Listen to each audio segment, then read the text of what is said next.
ada jualan, bu yang beli PSK sekalipun, itu nggak boleh tanya ini uangnya dari mana. Sama halnya ketika saya lelang belangkon, saya itu kan jual belangkon sudah berulang kali.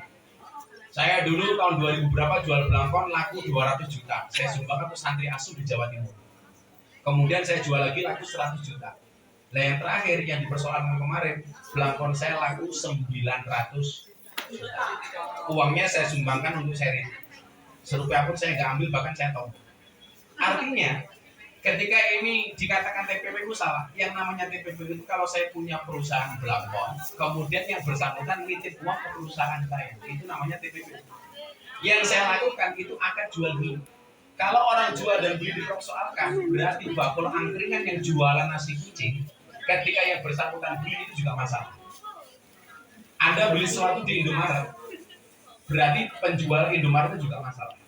Karena dalam akad fikih jual beli itu tidak boleh tanya uangnya dari mana. Nah, makanya kemudian kemarin langsung saya somasi, saya dikawal sama pengawal saya, mau Hercules, akhirnya langsung minta maaf mereka. Kenapa? Karena memang saya nggak pakai uang itu. Lah, kok belangkonnya mahal Gus? Sesuatu itu kalau disukai sama orang harganya unlimited. Contoh, rambut saya ditawar $100.000. Belangkonnya saja 900 juta. Apalagi nggak asik.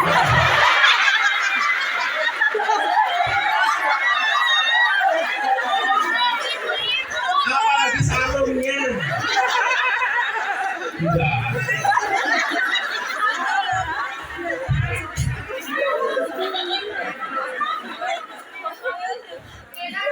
Santet matang itu.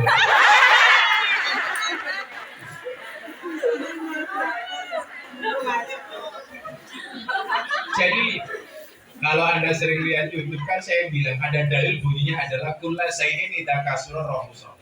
Segala sesuatu itu kalau jumlahnya banyak pasti murah. Ya. Ilal adaba, kecuali adab. Artinya tanamkan kepada anak-anak jenengan di rumah. Kalau pengen jadi mahal itu gampang. Jadilah yang sedikit. Barang itu kalau sedikit pasti langka. Kalau langka antik, kalau antik harganya mahal. Kiai itu banyak yang ngurusi lonte jarang.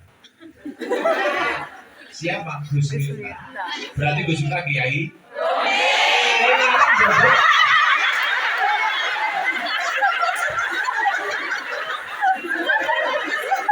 Kiai lonte.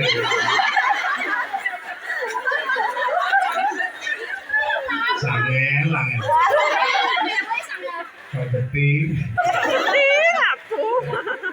Makanya barang itu kalau banyak pasti murah. Makanya kenapa kalau mau lebaran itu harga mahal? Karena barangnya sedikit, peminatnya banyak. Nah, kita bisa menjadi sesuatu yang mahal ketika kita create menjadi sesuatu yang sedikit. Kecuali adab itu kalau semakin banyak semakin mahal. Nah, barang kalau semakin sedikit semakin mahal. Makanya saya bilang sama teman-teman ini tidak berlaku di Hong Kong, berlaku di pejabat-pejabat di Indonesia. Jadi kenapa di kalangan pejabat, pengusaha dan perusahaan-perusahaan saya dikenal kiai paling mahal? Karena saya punya prinsip. Prinsipnya apa? Dulu, Mbak ya, saya pernah diundang pengajian sama pengusaha batubara yang anggota DPR. Sama artis dangdut. Artis dangdut nyanyi 5 lagu. Saya ngaji 1 jam. Selesai acara penyanyi dangdut dikasih uang saku 150 juta. Kiai ngaji 1 jam dibayar 75 juta. Uang saya kembalikan kepada pengusaha. Saya nggak usah terima saja nggak apa-apa. Loh kenapa Gus? Anda itu lucu. Penyanyi dangdut yang hanya nyanyi 5 lagu buka titik. Jos. Dihargai jauh lebih mahal dibandingkan. Kalau begini caranya, selamanya anak-anak Indonesia itu bercita-cita pengen jadi artis dangdut, tidak mau jadi kiai. Lagian kita tuh nggak fair menghargai tokoh-tokoh agama kita. Coba kita lihat. Kok ada artis dikasih fasilitas hotel mewah, orang akan dengan gampangnya mengatakan maklum artis. Tapi begitu kiai mendapatkan fasilitas, kiainya berlebih-lebihan. Betul kan seperti itu? Ya. Ada artis dikawal patroli, orang mengatakan artis nggak apa-apa, keren. Begitu kiai, waduh kiainya gaya. Betul kan? Ini salah. Kalau seperti itu caranya, anak-anakmu tidak mau jadi kiai, maunya jadi apa? Artis. Artis diminta untuk membangun moralitas, kita hargai seadanya. Sementara artis kita hargai setinggi-tingginya. Maka saat itu saya di pengusaha itu saya punya rate. Terserah, lo suka ya silakan, lo bisa silakan diundang, kalau enggak ya sudah. Mendingan saya ngurusi santri, ngurus jamaah di desa. Karena saya tahu Bu, pejabat-pejabat yang undang saya ke daerah itu mereka punya kepentingan politik. Mengundang saya tujuannya apa? Untuk menghadirkan orang banyak.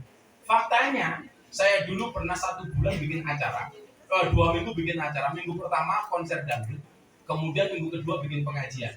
Jamaah yang datang di pengajian saya jauh lebih banyak dibandingkan yang ikut konser dangdut. Maka kemudian apa? Saya pengen memberikan optimisme kepada para santri. Jadi dia itu bisa keren. Ya mungkin saya termasuk orang yang paling sering diundang oleh Presiden Jokowi untuk ceramah. Mungkin Kiai NU atau Dai di Indonesia yang paling sering diundang presiden itu saya. Maksud saya apa? Sehingga anak-anakmu yang sekarang di Indonesia mungkin sedang mondok, sedang di pesantren, mereka juga punya cita-cita. Ternyata bisa keren. Sekarang hampir banyak artis yang kemudian ikut kita ngaji. Kemarin saya di Singapura sama Vero, sama beberapa artis.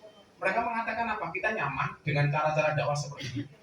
Makanya kemudian di kalangan para artis saya dikenal sebagai pemberi nasihat pernikahan para artis. Saya sangat senang menasihati artis menikah, apalagi kalau dinikahkan.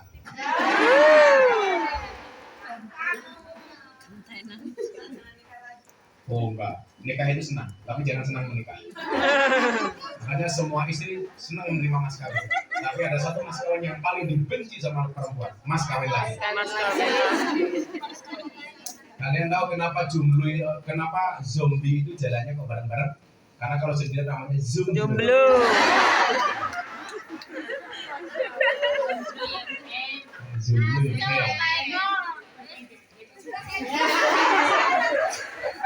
Bahaya nih jomblo yo ben sebenarnya duit.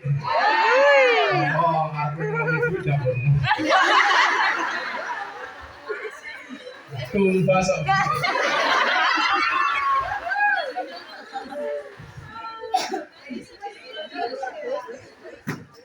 Jadi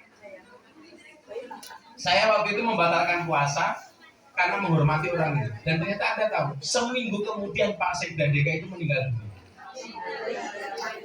Coba kalau saya waktu itu bersikeras tetap berpuasa, bagaimana kemudian dia meninggal dunia dengan kekecewaannya kepada saya. Nah itulah indahnya puasa. Makanya Anda itu kalau puasa, ya nggak usah minta dihormati oleh siapa. Justru puasa itu akan memberikan pribadi yang terhormat. Satu kalau sudah ngasih pernikahan di acara pejabat artis, saya pas puasa Daud, ya saya santai saja. Mereka mau makan, minum, merokok di hadapan saya, sama sekali nggak makan. Ya biasa aja. Saya itu haji yang tahun 2017, mau persiapan Arafah di tenda Mina, semuanya makan. Saya masih dalam keadaan berpuasa. Sampai kiai saya dari Madura bilang, udahlah aku dibatalin. Haji ini pahalanya sudah paling besar, kenapa kamu masih berpuasa? Saya bilang, saya puasa tidak minta untuk pahala. Ya karena saya hobi dengan puasa. Karena saya bilang, orang itu kalau mau puasa itu mesti mulutnya hebat. Pasti. Kan itu jaminan. Makanya kenapa ada bahasa orang Jawa tirakat. Kenapa apa yang dikatakan dengan tirakat itu? Tiru-tiru malaikat. Namanya tirakat, tiru-tiru coro malaikat. Makanya malaikat itu hebat-hebat. Karena malaikat itu gak pernah makan, gak pernah minum. Nah orang biasa itu masuk surga dipola seperti malaikat. Makanya kenapa kita di dunia disuruh berpuasa, supaya sifat kita mendekati malaikat dan kita pantas untuk masuk surga. Makanya orang di surga itu kayak malaikat, wangi, nggak ada yang mens, baik menstruasi maupun menstruasi.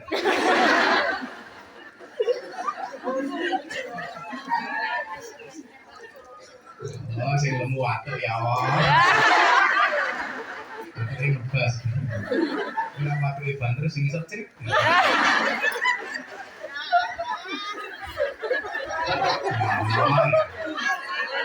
Kalau kamu dibilang gemuk, kamu bilang sorry, saya gemuk karena makan nasi, bukan makan roti. Sekarang cewek gemuk lebih diminati daripada cewek seksi. Kamu tahu kenapa jawabannya? Karena cewek seksi hanya fokus pada penampilan, tidak pernah fokus pada perasaan.